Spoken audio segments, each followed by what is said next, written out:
Hi everyone, thanks so much for joining us for this panel. I'll be the chair. My name's Brett Staniland. I've worked in fashion for around 12 years in lots of different roles, starting off as a model, then got old and ugly and I don't really do much of that anymore.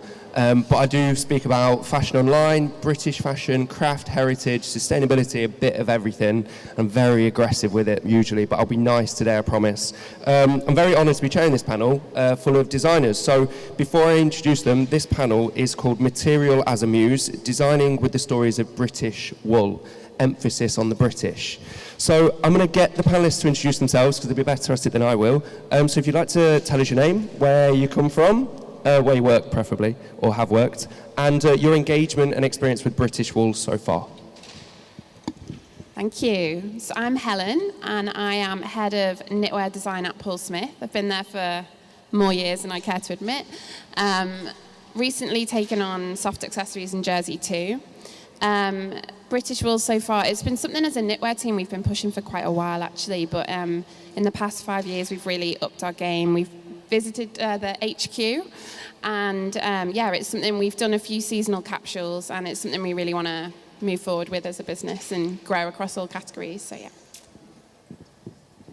Right, I'm Fabienne Gassmann. I'm a knitwear designer. I have started working as a pattern writer, writing patterns for hand knitting about 7 years. So as a consequence of becoming quite disgruntled with mainstream fashion, that was my absolute, if I enable people to make their own garments instead of them buying it, that's for me is an ultimate move towards longevity.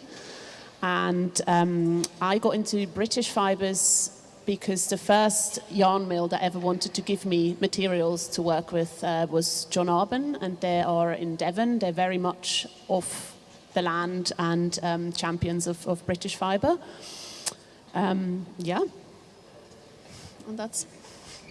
Hello, I'm Phoebe. I am a fashion designer and a fan of wool and sheep. And yeah, I suppose we've been looking at ways we can link our design practice or our design ideas directly to the land, which is something that's, I guess, a long-term vision, and so I've been trying to explore ways that I can do that. Hi, my name is Asim. I'm a material and textile developer. My background is fashion, but I specialized over the years more in material research and development. I worked for Stone Island for 11 years, and after that I set my own agency. And now I work on projects with Nike, Apple, still Stone Island as well, and I work across apparel, accessories, footwear, and technology. Wool. Okay, so wool is part of my heritage, really.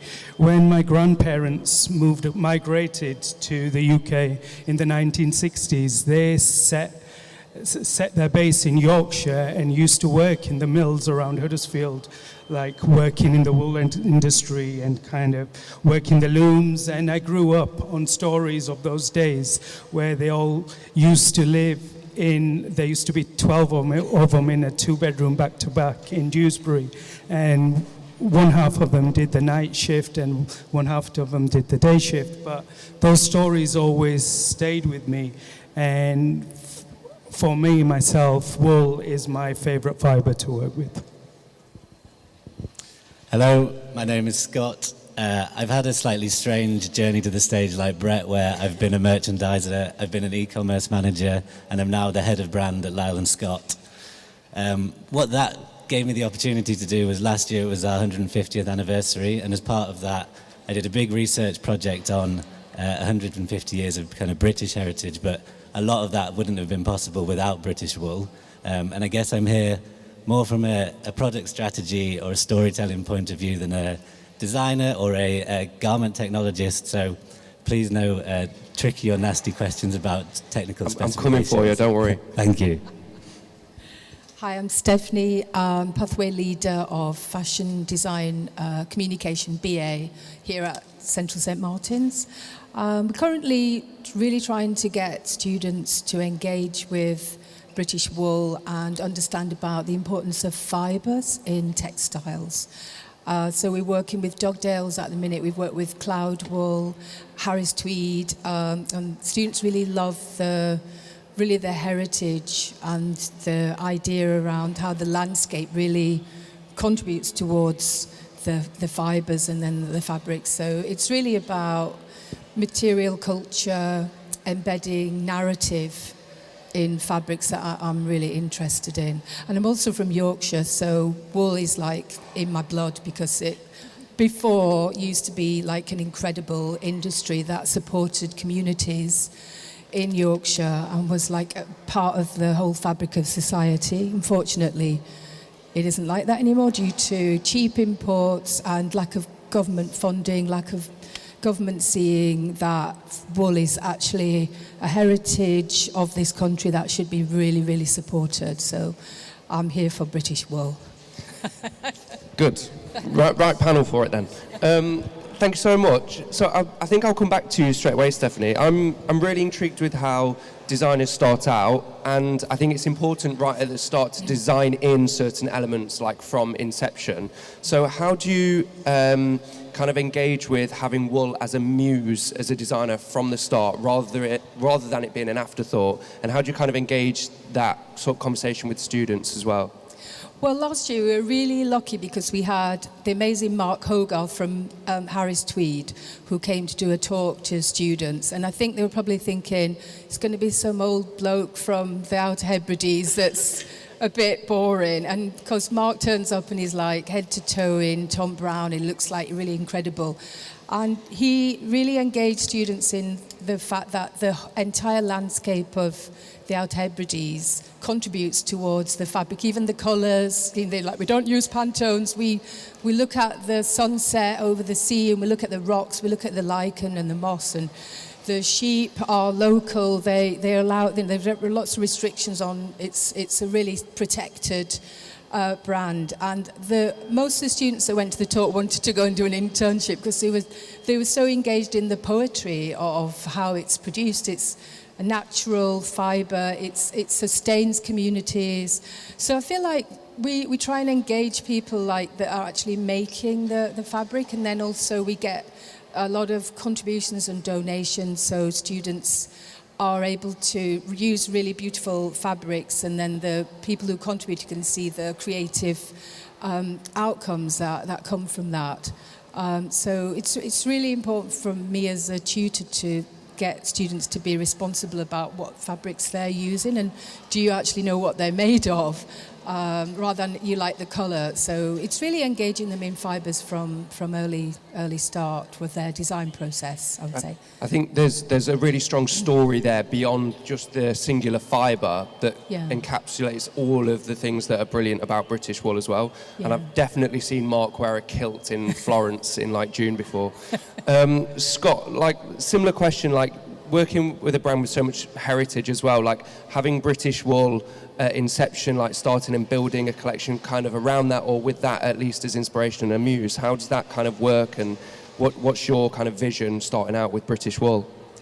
I think that I kind of touched on it before, but without British wool there is no Lyle & Scott. It's so fundamental in the identity and the formation of the brand that it's hard to avoid it in any kind of reference or any kind of campaign.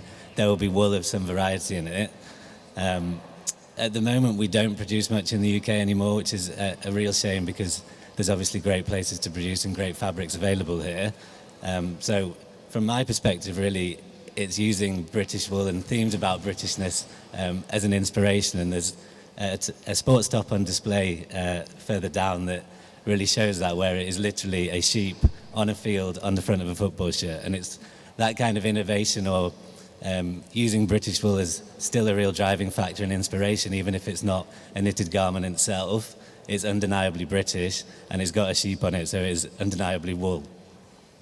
You can't get more on the nose. And I think when I was at sixth form, Lyle & Scott was like my brand, and I remember saving up like my pocket money from my paper round just to go and buy a new polo shirt, and then eventually one day I'll get a knitted sweater as well. That was in the days when I was cool. Exact same for me. Yeah. So moving on, Asim, I know you've spoken about your career so far, but what was your introduction to British wool? You spoke about some of your family history. How did that kind of come along to using it in your design Okay, language? so we go back to the famous Mark Hogarth again. In 2010... He's going to love this, by the way, isn't he? Jesus. In 2010, I was working on a project for the 2012 Olympic Games, and I wanted to explore British fabric, and obviously Harris Tweed was there, so I contacted Mark, and he says, look, why don't you come to the island and have a look? And so I went up to the Outer Hebrides in 2010, and I was just blown away by the landscape, by the people, by the actual fibre and the people who made the fabric. It was just so honest and authentic, and I just fell in love. And from that point forward, throughout my career, whether it's been for Nike, Harris Tweed, Stone Island, I've always introduced the fabric somehow into the collections. And I've been to the island over 15 times now. I have friends there and people that I work with, and it's just a beautiful relationship. Yeah. It's a really nice point to touch on here, because I think that is one of the main aims of today, to your point, like, it stuck with you right from the start, and then all the other places that you then infiltrate, it follows you along as well. Yeah, of course. It's just so, I mean, everybody should go to the Outer Hebrides if you love textiles, because it will change your whole perspective on British wool, but most of all Harris Tweed. Yeah. And Fabienne, like, where was your kind of introduction? Did it come through education, or was it later on? What kind of was it that the moment that, like, it captured you and you kind of really, really invested in British wool?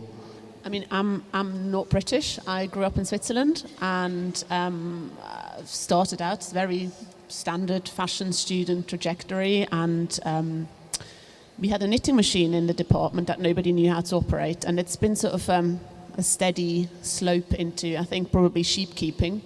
So I started teaching myself how to knit because I wasn't happy with the textiles that we could buy, and then I sort of found the machines limiting because I wanted to be closer to the material, and then someone on an internship told me that you could in fact study knitwear design, and I was like, oh my god, mind blown, I didn't know that.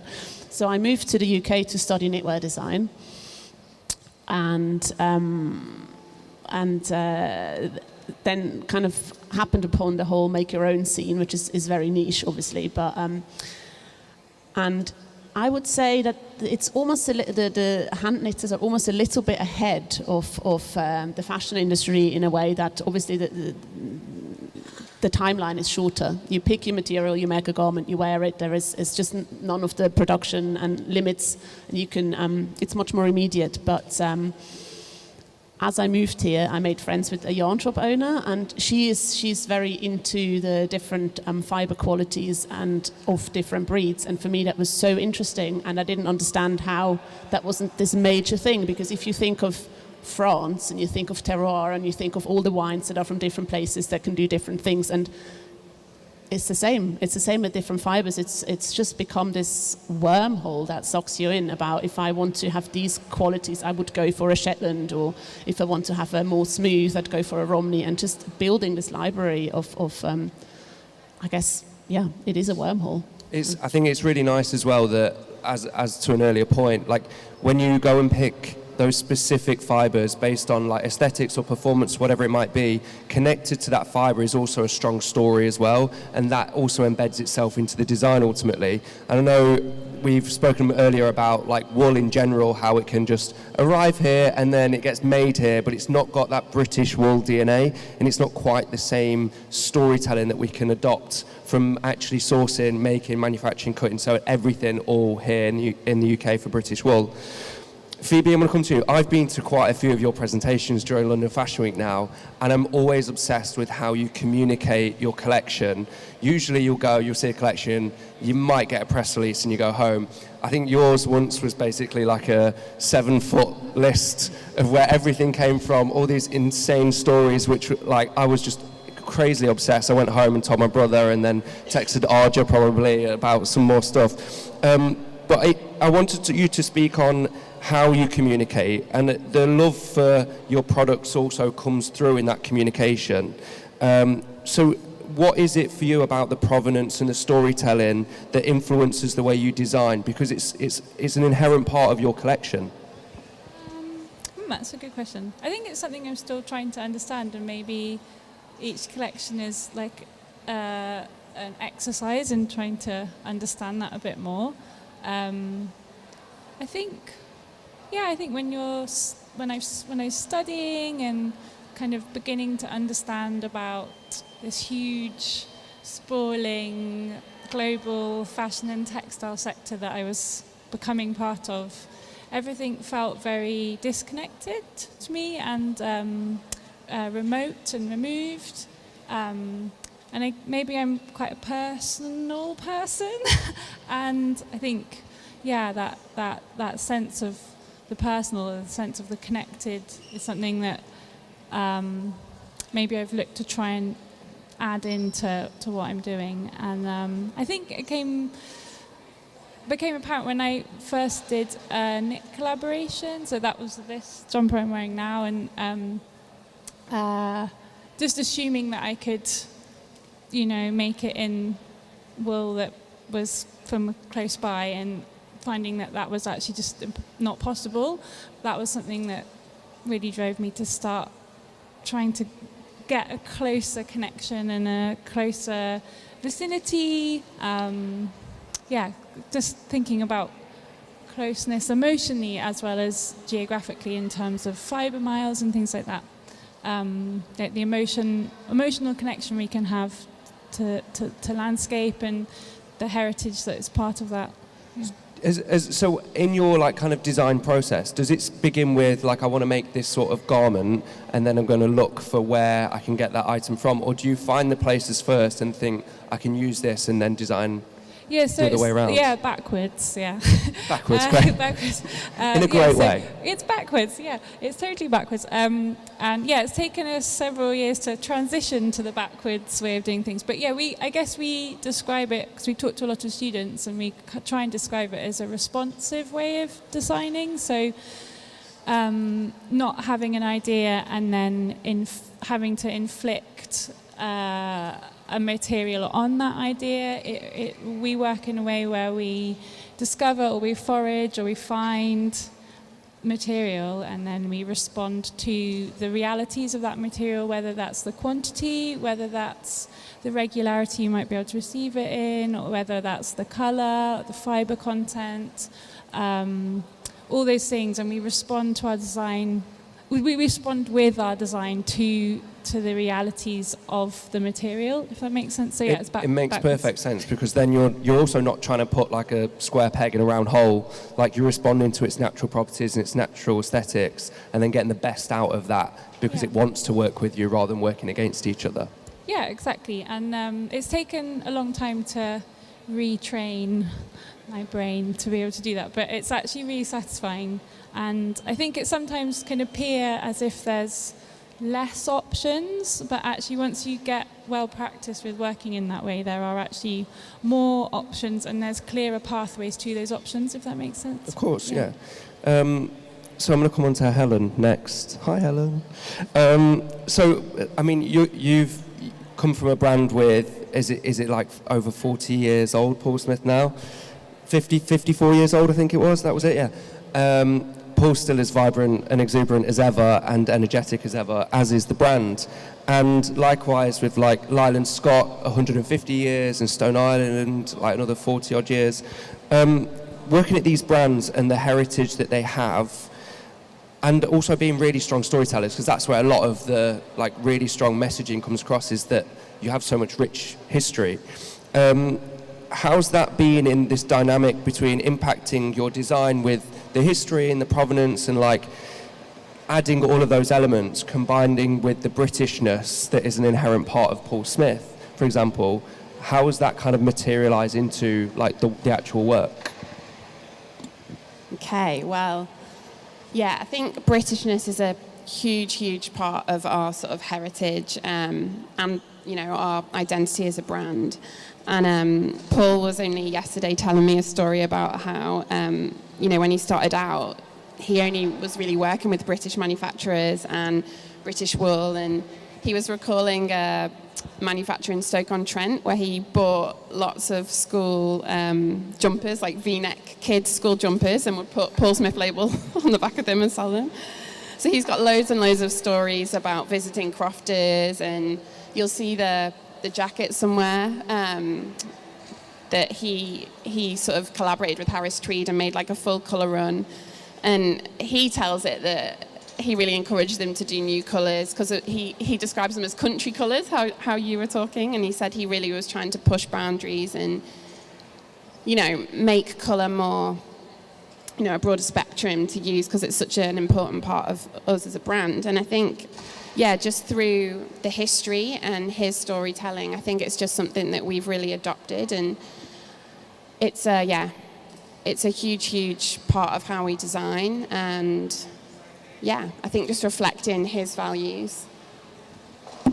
I know some of the conversation will come around today with like myth busting, which will come at the end. It comes from like this place of restriction with British wool, and like these preconceptions that people often have, which can be deterrents, but actually when you get into it, like Phoebe says, there's actually amazing properties and aesthetic qualities to it as well.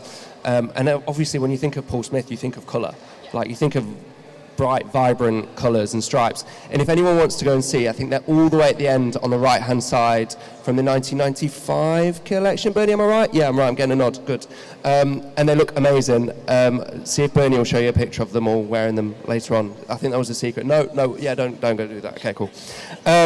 So, likewise, I want to pass this on over to you, Scott, as well. And speaking about Lyle and Scott's kind of history and how that story is also a strong part of what the brand is, linking that with its Britishness too.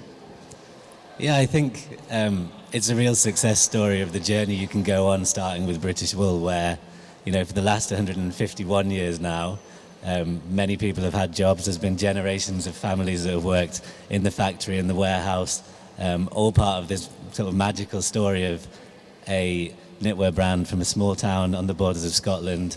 It doesn't really deserve, you know, not many brands last for 10, 15, 20 years, let alone 150 years. And I guess one of the real beauties of it is things like Paul Smith, or Paul Smith as a person. He still comes up in design references in our office, and that cross-functionality, or the cross-section of British design and British manufacturing and heritage all coming together and aligning, where we're all doing the same things, we're all inspired by each other and pushing each other for better. That's how you get to 150 years or 54 years. It's not by not looking at what's coming next, or not innovating, or not trying to, you know, build on what you've already done.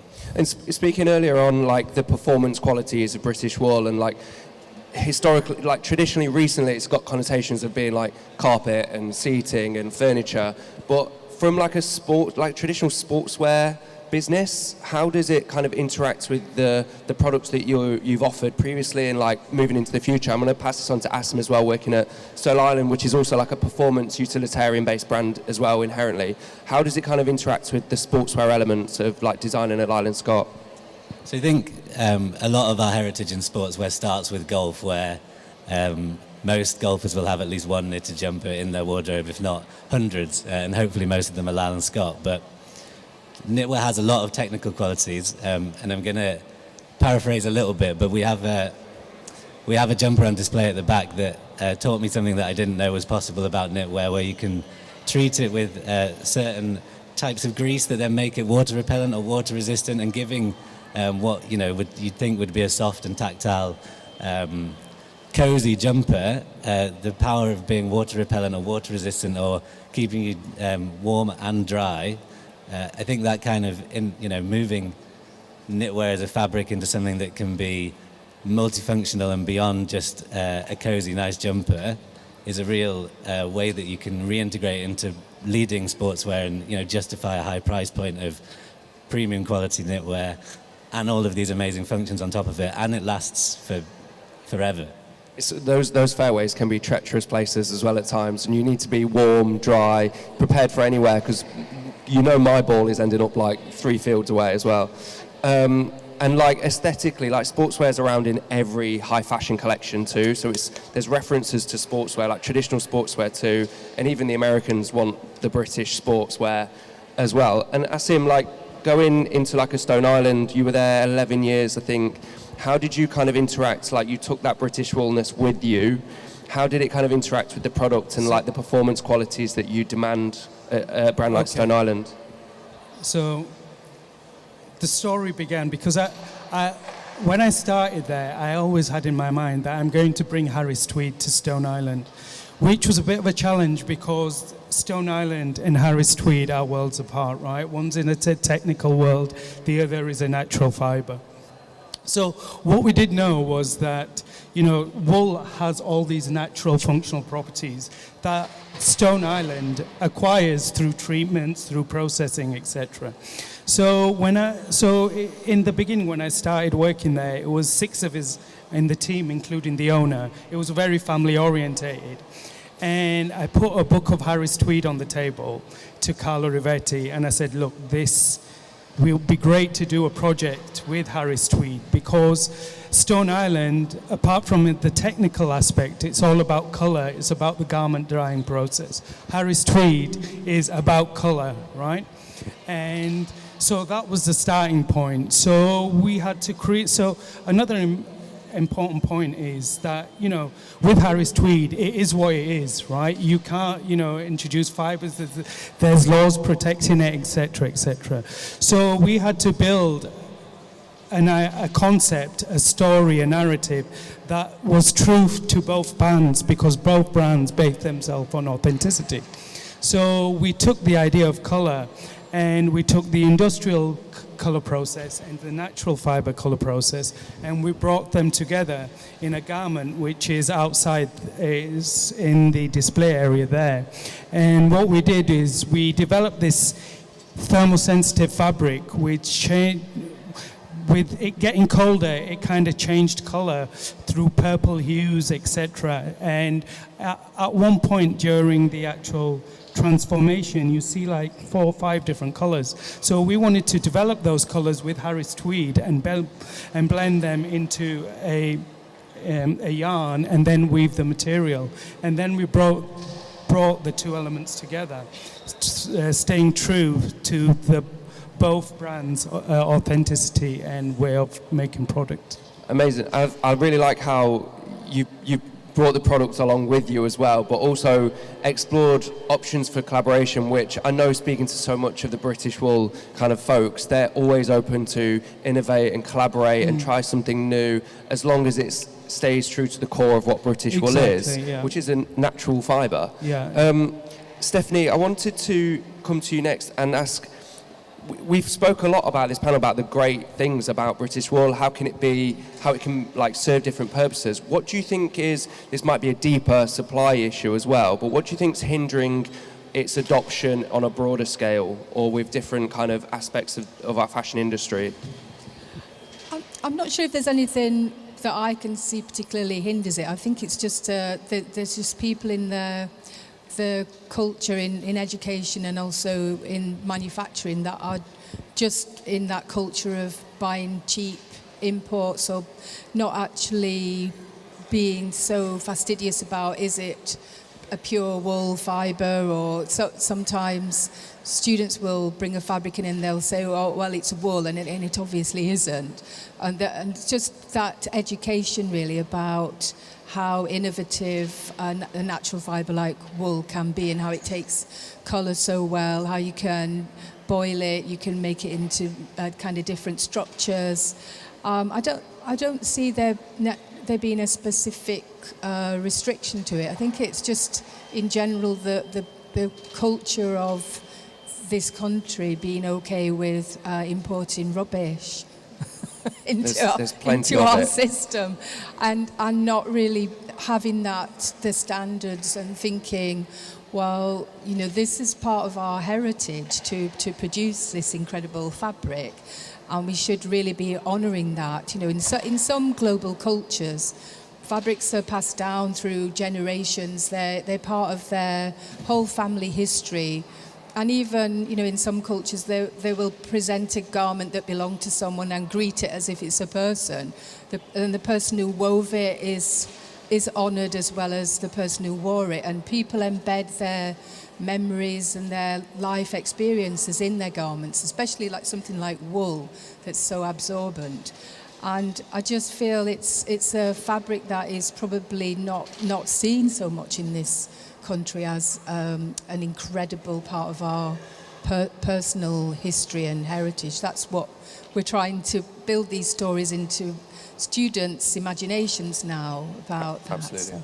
Like if it starts when these are often the problems you encounter, the problems when you're really deep in the industry and you end up changing something that's been built for years and years to operate a certain way, rather than start right at the beginning when people are learning and just pass them through the industry. Yeah. I'll come very quickly. I think we're on our last little few minutes now.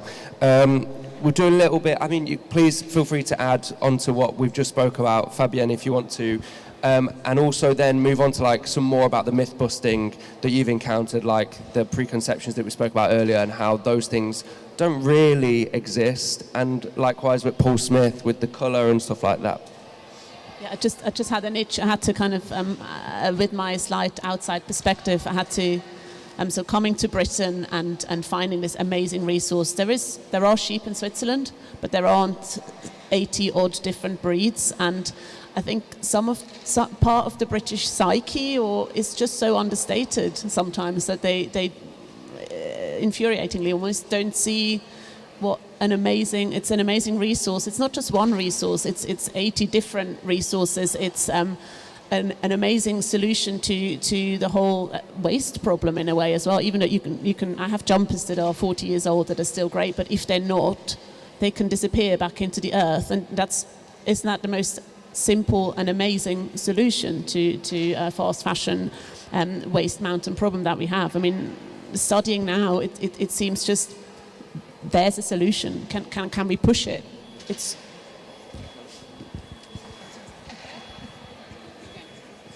Yeah, I think for us, again, it's the colour. Keep pushing the colour. Also, just not seeing British wool to be used just for a winter season. Like, it can be used across different seasons. You know, at Paul Smith, we've used it in lightweight tailoring, refined knitwear, different items. Yes, I think just opening your mind to how it can be used, not just seeing it as a chunky cable jumper, basically. Yeah. Amazing. Am I getting the nod? We're getting the nod. Thank you. Thank you so much. We're going to move to some audience questions. So please stick your hand up, and I think I will not throw this microphone at you, but I'll come past it to you. This is for Scott. Did you say at the beginning that Lyle and Scott aren't using as much British wool anymore? And where are you sourcing it from instead? So we produce all over the world, and we source alongside that. So the sourcing team will go out and we'll either take fabrics or things that we like that are similar, and we'll go and find that through our routes to sourcing. So it's not a conscious decision. If there was a choice of British wool and the same price, same alternative, we'd likely choose the British one. We just go with what's right for the product. Anyone else? Anyone else? Here we go. Yeah, it's a question for Helen. You were saying that you use British wool. I just wondered how important how the sheep are farmed is for you, because as we know, sheep can devastate a landscape or they can restore a landscape. So what sort of diligence do you do to ensure that the wool that you use is actually restoring landscapes, or at least not devastating them? Well, we fully rely on British wool as a partner, and they have a sort of textbook and account of everything that they use, and they certify. So we fully trust them as our partners. So anything that we use and advertise as British is all through their due diligence, basically. So yeah. Does anyone else have a question? I will like to add that Scott, I think the first engagement with Lyle and Scott was about a year ago with British wool, so it's very much a journey of returning to something that started off with the brand, and that's fine as well. Like we'll go on these journeys when brands are around for so long and supply chains change and the world changes. So it's nice now to come back and engage again with British wool and start that process all over again. And likewise with the British wool, the certificates are challenging, and I know that RWS, like from wool that comes from abroad, it might be easy just to put a sticker on a massive bale, but when you're working with British wool, it's a lot more challenging. There's a lot more due diligence that's required, but also there's not just like a gold standard sticker that you can just slap on something to say, yep, that's good, let's go. So we rely on things like British Wool and the organisations that they engage with to make sure that things are done ethically and sustainably and responsibly. Does anyone else have a question? Please don't be shy. There are no silly questions.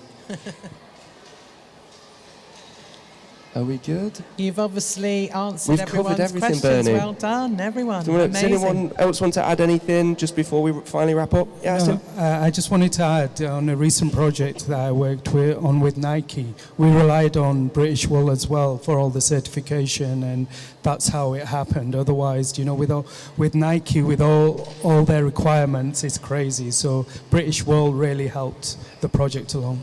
And you can go see Asim's work. I think, Bernie, have you got the trainers on still? I've got the trainers on, but I don't know how high I can lift my leg. But they're almost made for Bernie, to be fair. All the shades of pink as well. You haven't got to re-dye your hair. Beautiful. No, Perfect. beautiful. Can I just say a huge thank you to our panel and our chair, Brett, for really asking such insightful questions and having such incredible broad designers and brand ambassadors and directors on the panel. And I think really interesting about the legislation and of course the labelling. This afternoon we've got a brilliant talk at 3:15 that will cover a lot of this, and these are the kind of questions that as designers, developers, researchers, we're all really longing to hear about. But thank you so much, Stephanie, Scott, Asim, Fabienne, Phoebe, Helen and Brett. Wonderful. Thank you very much.